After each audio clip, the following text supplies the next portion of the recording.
जय हिंद जय भारत दोस्तों, welcome to our channel genius of commerce. Guys, CA foundation में रिटायरमेंट ऑफ अ पार्टनर के चैप्टर में इलस्ट्रेशन नंबर 2 तक हमने कंप्लीट कर लिए थे लास्ट वीडियो में। आज हम बात कर रहे हैं दोस्त इलस्ट्रेशन नंबर 3 की, जहां पर ए बी और सी तीन पार्टनर है। प्रॉफिट शेयरिंग रेशियो 5:4:3 है। बैलेंस शीट में कैपिटल अकाउंट, स्टेट पेबल दिए और कुछ एसेट्स दी हुई हैं। क्वेश्चन में जनरल रिजर्व वगैरह टाइप की कोई चीज नहीं है जो कि पार्टनर कैपिटल अकाउंट में जाए। A had been suffering from ill health, मतलब बीमार है ए भाई साहब, और रिटायर होना चाहते हैं।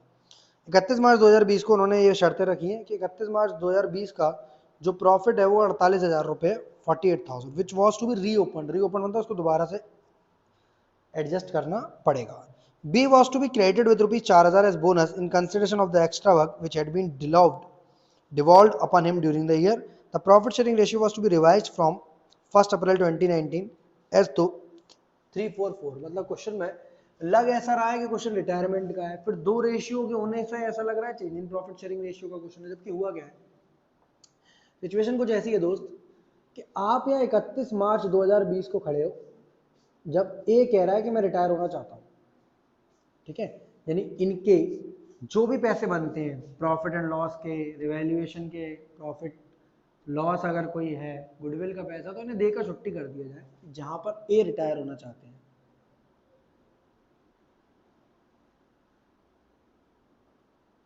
इनका पहले रेशियो था 5:4:3, कभी रहा होगा 5:4:3 है ना।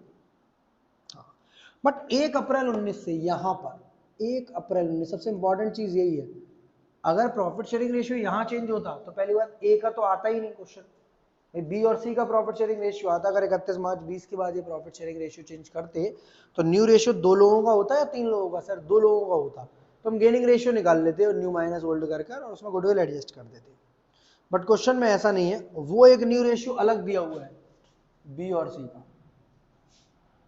जब B and C new ratio 3:2, gaining ratio इसकी वजह से निकलेगा जो कि नेक्स्ट पेज पर दी हुई है line. B and agree to continue the business sharing profits in the ratio 3:2। अब कहानी है कि ये दो रेशियो का मतलब क्या है, 5:4:3 का और 3:4:4 का। या 1 अप्रैल 19 को एक नया रेशियो आया, इसका नाम है 3:4:4, 3:4:4। यहां से असली कहानी शुरू होती है। जो प्रॉफिट एंड लॉस का प्रॉफिट है ना 48,000 रुपए का, which was to be reopen, उसका मतलब यही है। पूरी कहानी समझना पिक्चर में। मेरे पास प्रॉफिट था 48,000 का, जो कि गलती से उस रेशियो में बट गया है, जो कि गलती से उस रेशियो में बट गया है। ये बात हमें यहां याद आ रही है कि हमें प्रॉफिट शेयरिंग रेशियो 3:4:4 कर लेना, ए को कम देना और बी और सी को ज्यादा देना है। बट अगर रेट्रोस्पेक्टिव, एक वर्ड सुना होगा आपने डेप्रिसिएशन में, हम लोग पॉलिसी तो चेंज करते हैं एसएलएम से डब्ल्यूडीवी या डब्ल्यूडीवी से एसएलएम, पर वो करते रेट्रोस्पेक्टिवली पीछे से जहां से मशीन खरीदी थी। मतलब सेम काम ये कर रहे हैं। प्रॉफिट शेयरिंग रेशियो हो तो यहां वाले दिन रहा है तीनों का, बट वो चेंज यहां से कर रहे हैं, मतलब एक साल पीछे से। मतलब जो प्रॉफिट उस रेशियो में बट गया है उसे इस रेशियो में बांटना था। पॉइंट नंबर 1, जो रेशियो उसमें बट गया वो इसमें बांटना था। बेसिकली जो लोग ए ज्यादा से क्रेडिट हो गया है, क्योंकि ए का शेयर यहां ज्यादा दिख रहा है ना, ए का शेयर यहां ज्यादा दिख रहा है ना, ए ज्यादा से क्रेडिट हो गया उसे डेबिट करो, और जिनको पैसा देना है उन्हें क्रेडिट करो। पास्ट एडजस्टमेंट टाइप की चीजें, जब प्रॉफिट इस रेशियो की वजह से उस रेशियो में बढ़ जाए, मतलब बटना था 3:4:1 में, बट गया इक्वली, बटना था 2:1:2 में, बट गया इक्वली, कुछ ऐसी बात है। प्रॉफिट गलत रेशियो में बट गया, पास्ट एडजस्टमेंट टाइप की चीज कर रहे हैं। बट वैसे नहीं करेंगे कि ए को डेबिट करे और बी को क्रेडिट, बी को डेबिट करे और सी को क्रेडिट, सी को डेबिट करे और ए को क्रेडिट, वैसे बिल्कुल नहीं करेंगे। यहां पर सिंपल क्वेश्चन ये है कि जैसे बट गया है गलती से, गलती से बट, बट मतलब डिस्ट्रीब्यूशन वाला बट है बेटा, वो इफ वाला बट नहीं है, नो इफ नो बट। गलती से डिस्ट्रीब्यूट हो गया है, उसको पहले ठीक करो। ठीक कैसे करोगे भाई? जब प्रॉफिट डिस्ट्रीब्यूट हुआ था तो सभी पार्टनर्स क्रेडिट हुए थे, बिकॉज प्रॉफिट्स की वजह से पार्टनर क्या होते हैं? क्रेडिट। पहले तीनों पार्टनर को डेबिट करो। नाम क्या है इनका? तो पहली एंट्री आपको कंफ्यूज कर रही है कि सर इसकी ये एंट्री क्यों बनी है। A is capital account debit, B is capital account debit, C is capital account debit. तीनों कैपिटल अकाउंट को कर लो आप डेबिट। और क्रेडिट में जिस अकाउंट से ये बटी है, बेसिकली हम लोग 12th क्लास में यूज करते थे प्रॉफिट एंड लॉस एप्रोप्रिएशन, जिसका दूसरा नाम profit and loss adjustment account भी होता है। तो एप्रोप्रिएशन लिख दोगे तो भी गलत नहीं है, और बुक के हिसाब से एडजस्टमेंट लिख दोगे तो भी गलत नहीं, सबसे पहले जैसे प्रॉफिट बटाता उसे वापस लेकर आओ 48,000 को इस रेशियो में, इसमें, क्योंकि बांटना हमें कैसे इसमें, और वो 48 बांटना है या 44 बांटना है सर, 44 बांटना है, क्यों बांटना है पता चलेगा। 543 में वापस ले आओ, 5/12 20,000 का ये, 16,000 से ये, 12,000 से ये, 20 और 16 36 और 12 48। तो प्रॉफिट्स वुड बी, जो इसकी रिटर्न बैक, रिटर्न बैक मतलब जैसे बांटे थे हमने वापस वैसे वापस ले लिए। वैसे बिना इसके भी एडजस्टमेंट हो सकती है, और वो स्टेटमेंट बनेगा कौन क्रेडिट कौन डेबिट, कितने से डेबिट कितने से क्रेडिट, बट हम लोग इसी तरह कर रहे हैं। अब बात समझो, ये basically profit and loss appropriation की जगह profit and loss adjustment use कर रहे हैं बेटा। कई क्वेश्चन में रिवैल्यूएशन की जगह भी यूज किया गया है इसको, ठीक है, बात एक ही है। रिवैल्यूएशन का भी दूसरा नाम प्रॉफिट एंड लॉस एडजस्टमेंट होता है, और पी एंड एल एप्रोप्रिएशन का भी नाम, बेसिकली नाम ही एप्रोप्रिएशन से उसका नाम एडजस्टमेंट अकाउंट बन गया, क्योंकि कोई भी चीज हम पी एंड एल में ना ले जाने की जगह पी एंड एल को एडजस्ट करने वाली जगह पर ले जा रहे हैं। अब यहाँ पर बी क्रेडिट होगा, बी क्यों क्रेडिट होगा, क्योंकि बी ज़्यादा टाइम दे रहा है दुकान पर, तो 4,000 रुपये हमने उसको बोनस के रूप में देना चाह रहे हैं। जैसे 12th क्लास में सैलरी कमीशन देते थे, उसी तरह बी को पहले दिया जाएगा पैसा। अब आपको बात समझ में आ गई होगी, 44 की जगह 48 की जगह 44 कैसे रह गया भाई, 48,000 का प्रॉफिट था, ये बात सच है। अगर ये बोनस वाली लाइन नहीं लिखी होती तो मैं इस रेशियो में डेबिट करता कैपिटल को, और इस रेशियो में क्रेडिट कर देता कैपिटल को। 48,000 से इन तीनों को डेबिट, 48,000 से इस रेशियो में क्रेडिट, अगर ये बोनस वाली लाइन नहीं लिखी होती तो। बढ़िया लिखी है, तो bonus of ₹4,000 given to B, bonus दिया जा रहा है 4,000 रुपए का किसको, बी। अब 48 में से 4 गए तो 44 बचे, 44 को वापस आप लोग क्रेडिट कैसे करोगे, डिस्ट्रीब्यूट कैसे करोगे। मानो मेरे पास प्रॉफिट यहाँ रखा है, मैं आपको बांटना चाह रहा हूँ, तो आपके पार्टनर कैपिटल अकाउंट को क्रेडिट करूंगा, क्योंकि वापस छीना था तो पार्टनर कैपिटल अकाउंट को डेबिट किया था, तो profit and loss adjustment account को डेबिट करूंगा मैं, profit and loss adjustment account को डेबिट करूंगा 44,000 से, ए बी सी को क्रेडिट करूंगा, पर रेशियो कौन सा लूंगा, ये वाला,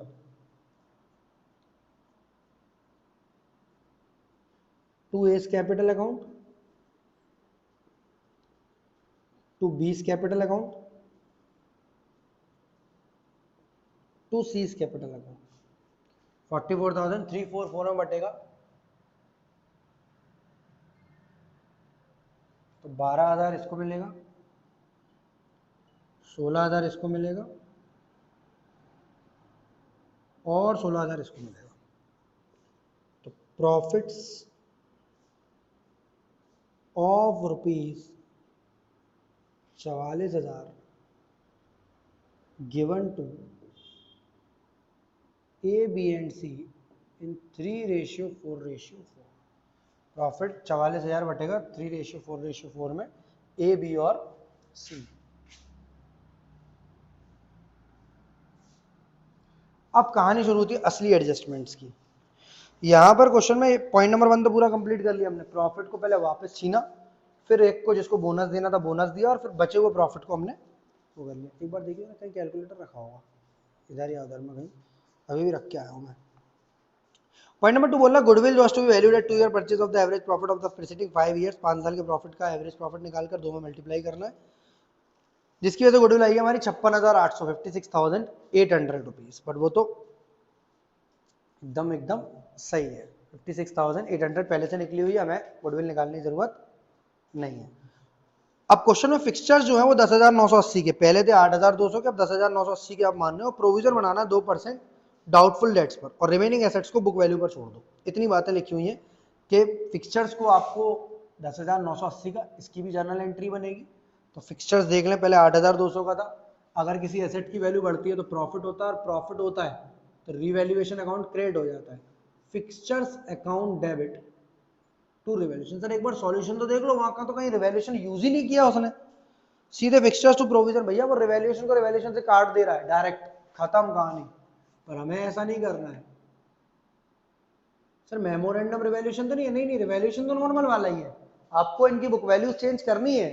फिक्सचर्स की नई बैलेंस शीट में वैल्यू 10,980 जाएगी, बनाई नहीं है इन्होंने बैलेंस शीट, तो 10,980 जाएगी, 2,780 रुपए से क्या हो जाएगा फिक्सचर्स को। बेसिकली ये रिवैल्यूएशन को यूज नहीं कर रही, डायरेक्ट प्रॉफिट और लॉस अकाउंट में पहुंचा देंगे। अब दूसरा है कि 2% प्रोविजन बनाना है। फिर नेक्स्ट लाइन देखते हैं हम लोग, बोल रहा है कि फिक्सचर्स तो रिवाइज्ड वैल्यू पे लिखी जाएगी, बोल रहा है, and decided to retain the fixtures on the books at the revised value. इसका मतलब बेसिकली रिवैल्यूएशन नॉर्मल वाला ही बनना है, रिवैल्यूएशन अकाउंट में बाई फिक्सचर्स क्रेडिट साइड जाएगा 2780, और अगर कोई एडजस्टमेंट नहीं होगी तो प्रॉफिट के रूप में ये बढ़ जाएगा 3:4:4 में, क्योंकि रेशियो तो बेटा अब यही काम का है, ये किसी काम का नहीं है, तो गलत था। बेसिकली तब से यही चल रहा था, 2017, 18, 19, 16 जब से फॉर्म शुरू हुई थी, इन्होंने 20 में चेंज किया है, पर चेंज किया रेट्रोस्पेक्टिवली कि 19 से चेंज कर दिया जाए, जहां पर 4,000 इसे मिले और ये मिले। होप आपको बात समझ में, रेशियो हमारा 3:4:4 ही काम का है, ये अब किसी काम का नहीं है, तो बस प्रॉफिट को वापस लाने के लिए काम का था। प्रॉफिट गलती से 543 में बढ़ गए, हमने ध्यान नहीं दिया था, हमें 3:4:4 में चाहिए थे प्रॉफिट्स। अब रिवैल्यूएशन में 2780 का जो है प्रॉफिट हो गया आपको, तो रिवैल्यूएशन बढ़ना चाहिए, पर 2% का प्रोविजन आपको बनाना है जिसकी वजह से लॉस होगा, जो कि ट्रेड रिसीवेबल या डेटर पर बनेगा 93500 का 2%, जिसकी वजह से लॉस होगा आपको। अब कहानी के नीचे दिया हुआ है कि 6% प्रोविजन बनाना है, 2 माने या 6 माने, और बुक भी ऐसी कर रही है, एक बार 2 बना रही है, एक बार 6 बना रही है। इसमें सबसे मेन पॉइंट, सबसे मेन टॉपिक यही वाला है, ये 2 भी बनाएंगे और 6 भी बनाएंगे, मतलब 2 बनाएंगे अभी और जो बचा हुआ 4 बनाएंगे थोड़ी देर बाद। ऐसा क्यों हो रहा है? जब ए का रिटायरमेंट हो रहा है, 31 मार्च 20 की बात चल रही है, तब तो इन्हें लग रहा है प्रोविजन की रिक्वायरमेंट सिर्फ 2% है, यानी 2% ही लॉस होगा हमारा ए होने के टाइम पर। जैसे ए घर तक नहीं पहुंच पाया, इन्हें लगा कि यार लॉस ज्यादा हो जाएगा, एक डेटर भाग गया दुकान बंद कर, एक अप्रैल फुल मना गया हमारे साथ, तब इन्हें पता चला कि प्रोविजन को बढ़ाने की जरूरत है, तब तो ये ए का लॉस रहेगा नहीं, क्योंकि ये तो घर पहुंच गया अपने पैसे लेकर। बात समझ में आ रही है? यानी फॉर्म को लॉस तो 6% का ही हुआ है, पर ए के होने के टाइम पर 2% है, और बाकी का 24 घंटे या 15 घंटे या 12 घंटे बाद का लॉस है। इसलिए आपसे 2 बार प्रोविजन बनवा रहा है अलग अलग, एक बार इसका लॉस ए बी सी तीनों में बटेगा, एक बार इसका लॉस बी और सी में बटेगा, बस ये फर्क है। क्वेश्चन का मेन टॉपिक ये है, revaluation account debit to provision for doubtful debts. सारा खेल यहाँ का है कि जिस दिन ए रिटायर होना चाह रहा था, रेशियो ये ले रहे थे, उस दिन तो प्रोविजन 2% है, जैसे ये पैसे लेके घर पहुंचा या लोन में ट्रांसफर किया, बाकी का प्रोविजन उन्होंने बोला 4% और बढ़ा दो, मतलब एक डेटर दुकान बंद कर कर भाग गया है। Provision for doubtful dates, revaluation account debit 2% से बनेगा 93500 का, मैं कैलकुलेशन कर ले रहा हूँ, 5 दूनी 10, 2 3 6, 1870, 1870 रुपए का प्रोविजन बनेगा यहाँ पर, 1870। अब देखो जो क्वेश्चन में है ना, उन्होंने देखो रिवैल्यूएशन के डेबिट से रिवैल्यूएशन के क्रेडिट को कैंसिल कर दिया आपस में, इसलिए ये आपको 2780 डेबिट में दिख रहा है, और ये प्रोविजन 1870 क्रेडिट में, बचा हुआ प्रॉफिट बांट दे रहे हैं डायरेक्ट। हम भी वो काम कर सकते हैं, बट हमें करना नहीं है, ठीक है। फिक्सचर्स नरेशन बहुत सरल है, फिक्सचर्स रिवैल्यूड एट 10,980,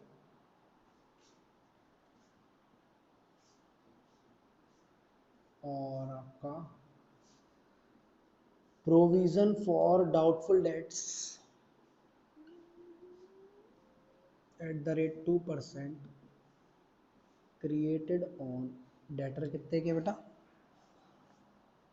93,500 के। ये काम हो रहा था ए के रिटायरमेंट के टाइम पर, जब ये घर तक नहीं पहुंचा है।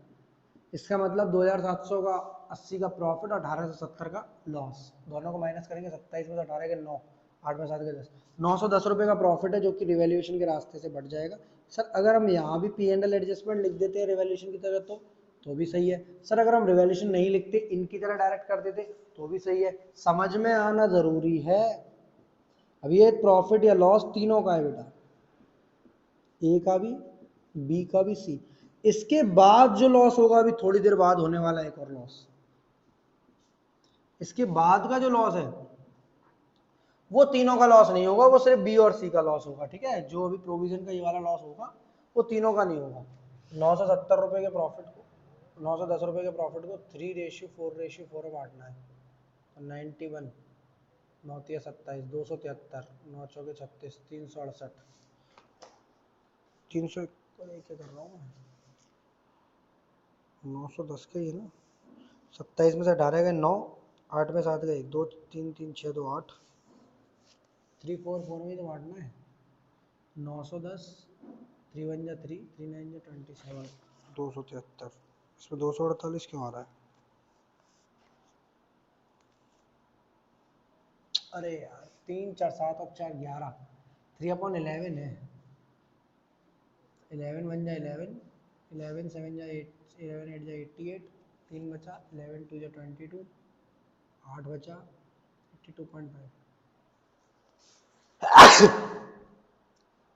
247, 248 राउंड ऑफ कर दिया उन्होंने, बेसिकली 247.5 जाएगा, राउंड ऑफ कर दिया 248, और फिर 331, इनकी चवन्नी उसके पास अठन्नी बनाकर पहुंचा दी इन्होंने 335।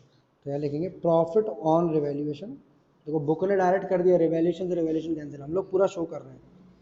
रिवैल्यूएशन 910 डिस्ट्रीब्यूटेड इन 3:4:4, 3 4 8 3 4 7 4 11, बेसिकली ये प्रॉफिट आपका बट गया है। अब कहानी नेक्स्ट शुरू होती है। ये एंट्री सभी समझ में आ गई होंगी आपको, बेसिक वाली भी, P&L एडजस्टमेंट वाली भी, फिक्सचर्स प्रोविजन वाली भी।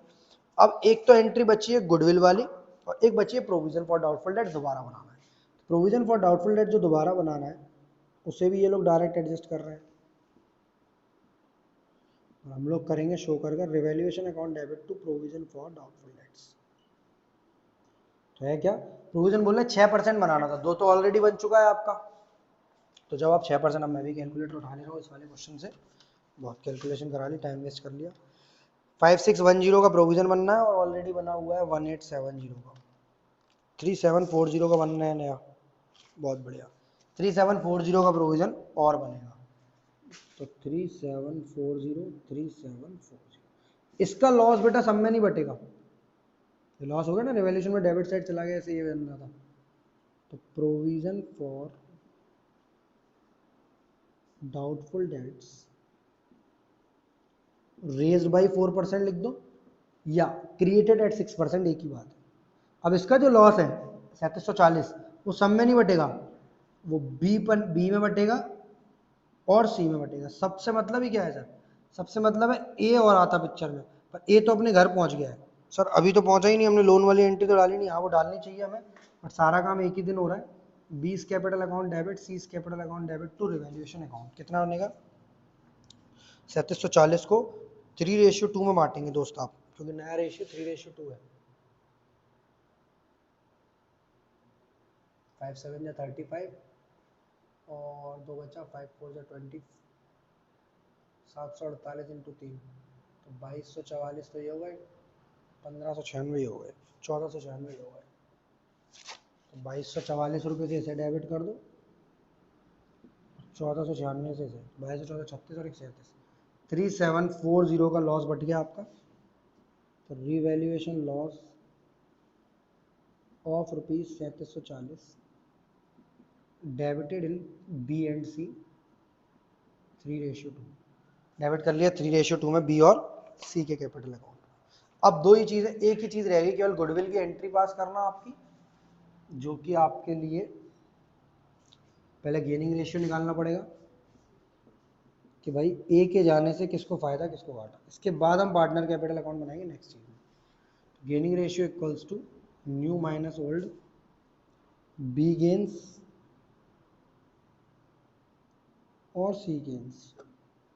न्यू रेशियो है 3:2, ओल्ड क्या मानूं 344 या 532, बताओ जरा। सर 344 ही रहेगा वो तो, क्योंकि हमारे हिसाब से रेशियो तो 344 हो चुका था, बट 4/11 और 4/11 मुझे बताओगे। ए का शेयर नहीं लिखूंगा बेटा, नया भी बी का और सी, नया भी सी का, वो नया भी बी और सी का और पुराना भी बी और सी का। एलसीएम लोगे 55 आएगा इधर, 33 में से 20 गए 13/55, 22 में से 20 गए 2/55। तो जो गेनिंग रेशियो है आपका वो है 13:2, 13 रेशियो वो। उसमें आपको ये डिस्ट्रीब्यूट करनी होगी गुडविल। गुडविल का खुद का अमाउंट कितना है 56,800, तो 56,800 में इसमें ले लेंगे आप A's share of goodwill, entry ऊपर बना देंगे हम फेयर में। 56,800 में ए का शेयर है 3/11, 15,490 91 15,491। देखते हैं एक बार सही आ रहा है नहीं आ रहा है। इसको मैं 13:2 में बांटना, बिल्कुल सही आ रहा है। 15,491 तो 15,491 इंटू 15,491 इंटू 13/15, 13,425 या 13,426, ठीक है, 0.53 है। तो 20 कैपिटल अकाउंट को डेबिट करेंगे हम। सीज कैपिटल गुडविल की एंट्री क्या होती है, जो पार्टनर गेन कर रहा है उसको डेबिट करो और जो रिटायर हो रहा है या मर रहा है उसको क्रेडिट करो। Amount of goodwill of A's share 15,491, amount of goodwill of A's share 15,491 adjusted 13,426। Book 25 कर रही है, हम राउंड ऑफ कर रहे हैं, 26 हो रहा है, माइनस 2065, बुक 2066 कर रही है, हम 2065। बेसिकली जिसके 15,491 थे, इसमें कोई ज़्यादा तकलीफ नहीं, तो मैं ज़्यादा समय नहीं लगा रहा हूँ। सारा समय लगाया मैंने आपको 2% और 6% से क्या कहानी थी, इसका लॉस 2 में क्यों बट रहा है, इसका 1 में क्यों बट, तीनों में क्यों बट रहा है। यहाँ पर दोबारा प्रॉफिट एंड लॉस को किताबें खोली गई थी।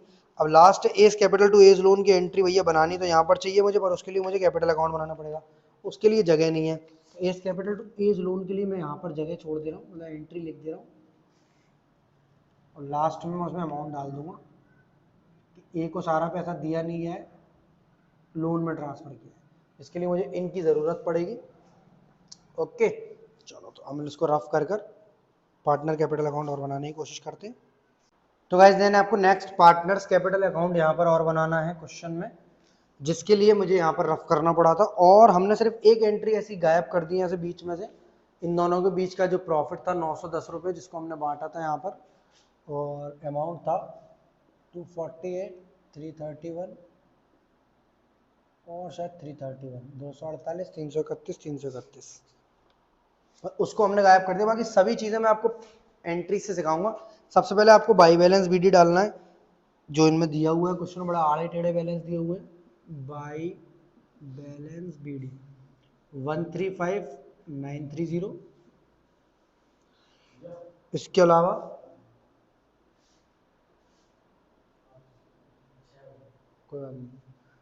135930, 95120, 61170। सबसे पहले आपने बाई बैलेंस बीडी डाले। अब क्वेश्चन में पी एंड एल एडजस्टमेंट का जो लॉस है, जिसकी वजह से एक एक पार्टनर डेबिट हुआ है आपका, ए बी सी तीनों पार्टनर डेबिट हुए, तो आप डेबिट साइड आ जाओ, डेबिट साइड लिख दो पी एंड एल एडजस्टमेंट 20, 16, 12, 20,000, 16,000 और 12,000, तीनों को डेबिट कर दो। इसके बाद बी जहां पर क्रेडिट हो रहा है सिर्फ बी को क्रेडिट करेंगे, बाकी ए और सी से कोई मतलब नहीं है। नाम डालेंगे भाई पी एंड एल एडजस्टमेंट और अमाउंट डालेंगे 4,000। उसके बाद देखोगे आप P and L adjustment debit हो रहा है, एबीसी अगेन क्रेडिट हो रहा है 44,000 से, फिर दोबारा, मतलब सर कर क्या रहे हैं हम, बेसिकली जर्नल से लेजर पोस्टिंग जो करते हैं ना वो कर रहे हैं। जहां जहां पार्टनर डेबिट है हम पार्टनर कैपिटल के डेबिट साइड जा रहे हैं, जहां जहां पार्टनर क्रेडिट है हम पार्टनर कैपिटल क्रेडिट। इससे सिंपल हो ही नहीं सकता कुछ, बाकी सब रट्टाफिकेशन अगर आप करते हो तो। 12,000, 16,000 और 16,000 ये न्यू रेशियो बांटा था। केवल एक एंट्री हमें याद रखनी पड़ेगी, जिसको मैंने रफ कर दिया, आपके में होगी अगर आप साथ साथ कर रहे थे तो क्वेश्चन को। इन दोनों के बीच का जो प्रॉफिट था रिवैल्यूएशन का, वो। इसके बाद क्या यहाँ कहीं ए बी सी में से कोई डेबिट क्रेडिट है, बिल्कुल नहीं। क्या यहाँ कहीं ए बी सी में से कोई डेबिट क्रेडिट है, बिल्कुल नहीं। पर एक एंट्री यहाँ पर थी जहां पर ए बी सी क्रेडिट हुए थे रिवैल्यूएशन की वजह से। हो सकता है आपका जो पार्टनर कैपिटल अकाउंट हो वो फिक्सचर्स के नाम से डाल रहा हो, क्योंकि उसने डायरेक्ट ही डेबिट कर दिया था, fixtures account debit to provision to ABC. हम लोग उसे एबीसी से करेंगे, रिवैल्यूएशन से 248, 331, 331, 248, 331, 331, ठीक है, जो एंट्री को मैंने यहाँ से इरेज कर दिया है अभी अभी। इसके बाद आता है आपका बी सी डेबिट हो रहा है और रिवैल्यूएशन क्रेडिट हो रहा है। जो एंट्री अगेन आपकी बुक नहीं डाल रही है, डायरेक्टली डाल रही है, मतलब रिवैल्यूएशन से ना डालकर प्रोविजन से डाल रही है। टू रिवैल्यूएशन अकाउंट 2244, सेम सारी चीजें यही होंगी बेटा पार्टनर कैपिटल अकाउंट। बिल्कुल भी नहीं घबराना है पार्टनर्स कैपिटल के लिए। पार्टनर डेबिट हो रहा है, डेबिट साइड चले जाओ। पार्टनर क्रेडिट हो रहा है, क्रेडिट साइड चले जाओ। सारे पार्टनर क्रेडिट हो रहे हैं, सारे पार्टनर को क्रेडिट करो। नाम अपोजिट चीज का लिख दो, जो चीज उसकी जगह डेबिट हो रही है या क्रेडिट हो रही है। ये अभी डालनी नहीं है एंट्री, इसका लास्ट में अमाउंट आएगा। इसके अलावा बी सी डेबिट हो रहा है, ए क्रेडिट हो रहा है, तो ए के खाते में जाओ, नाम लिखो बी का और नाम लिखो सी का। रिवैल्यूएशन का लॉस डाला है, गलती से मैंने ए बी में डाल दिया, बी सी में डालना था, ये बी में और सी में। ठीक है, ये वाली एंट्री। ए को क्रेडिट करना है मुझे, क्योंकि गुडविल की वजह से ए क्रेडिट हुआ है, और बी और सी डेबिट हुए हैं। तो 13,426 और 2065, 13,426 and 2065। To A's capital. Sir यहाँ ए का नाम क्यों? क्योंकि यहाँ बी और सी को डेबिट भी तो करना है। ये सिर्फ अभी इतनी सी एंट्री पोस्ट हुई है, ए क्रेडिट हुआ है इसलिए क्रेडिट साइड गया ए की, बी और सी डेबिट हुए हैं इसलिए डेबिट साइड जा रहा हूँ इनकी। उतना उतना अमाउंट इनके खाते से निकालूंगा जितना खाते में इनके डालना है, जितना इनके अकाउंट में डालना है उतना इनके अकाउंट से डेबिट कर लूंगा। जैसे गूगल पे चलाते हो ना तो अपने पास मैसेज आता है your bank account has been debited, और सामने वाले के में तुरंत जाता है your bank account has been credited, यानी your bank account has been credited mister A and your bank account has been debited mister B and your bank account has been debited mister C. I hope आपको मेरी बातें बहुत आसानी से समझ में आ रही होंगी। एक बार इनके पार्टनर्स कैपिटल अकाउंट को देखते हैं। क्रेडिट साइड में 135,930, 12,248, 13,426 और 425 का वो फर्क है 1 रुपए का। ठीक है, हमारे राउंड ऑफ से हिसाब से 13,426 ही आ रहा है। 95,120, 4,000, 16,331, बहुत आसान है। 61,170, 16,331, 20,000। देन अभी इसको ए को डालना पड़ेगा, A is loan to balance CD नहीं होगा दोस्त, ये पूरा का पूरा पैसा अपना कहाँ ले जाएगा, लोन में, जो पैसा यहाँ मुझे लिखना है। इसके अलावा बैलेंस सीडी है, डेबिट साइड चेक करूँ, 16,000, 22,44, 13,426, मेरी जगह 13,425 है यहाँ, 12,000, 1496 और 2066। आई होप सबसे इजी अकाउंट बना दिया मैंने आपका पार्टनर्स कैपिटल। सिंपली इधर से उधर, इधर से उधर, बस अब टोटल लगाने का काम है। इस वाले क्वेश्चन में मुझे कैपिटल कैलकुलेटर लग रहा है बार बार ही उठाना पड़ेगा, फिर मैच कैसे करूँगा मैं। चलो कोई दिक्कत नहीं है, आप लोग मैच करा देना मेरा आंसर 135,930। देखना बहुत टाइम लगता है मुझे कैलकुलेटर चलाने में। 13426। एक बच्चे ने बोला सर आप कैलकुलेटर यूज़ किया करिए, क्वेश्चन थोड़ा जल्दी हो जाएगा। 143,669, 143, एक मिनट लोन में जाएगा, 143,669, टोटल आ रहा है 163,669, तो लोन में जाएगा, अभी लास्ट में चेक कर लेंगे। 95,120, 4,000, 16,331 माइनस 16,000, 22,44, 13,426, 83,781। हो सकता है वहाँ पर 0 आ रहा हो या 2 आ रहा हो, क्योंकि राउंडिंग ऑफ की दिक्कत थी।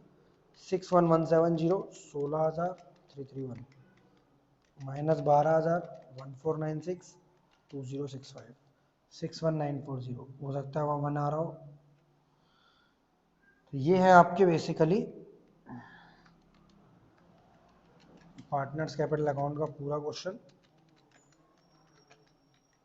115,411,451 उधर आएगा 61,170, 16,331, 75501, 77501। एक बार चेक कर लेना भैया, कैलकुलेटर का काम है, हो सकता है मुझसे गलतियाँ हो रही हो, क्योंकि जो मेरे को डायरेक्टली माइंड कैलकुलेशन हो जाती है, कैलकुलेटर में उतनी गलतियाँ ज़्यादा होती हैं मुझसे। देखो यहीं लिखने में गलती हो रही है, तो एक बार चेक कर ले। A's capital to A's loan कितना आ रहा है, तो 83,782 आ रहा है, ये था अपना 1 आ रहा है, उनका 61,9439 आ रहा है, हमारा 40 आ रहा है, और लोन अकाउंट में आ रहा है 143,669। लोन अकाउंट में एंट्री डाल लो 143,669, 143,669। ये हमारा कंप्लीट हुआ पूरा का पूरा question with partners capital account और ऑल जनरल एंट्रीज। मिलते हैं अगली वीडियो में, तब तक के लिए जय हिंद, जय Bharat, love you all of you, be happy always.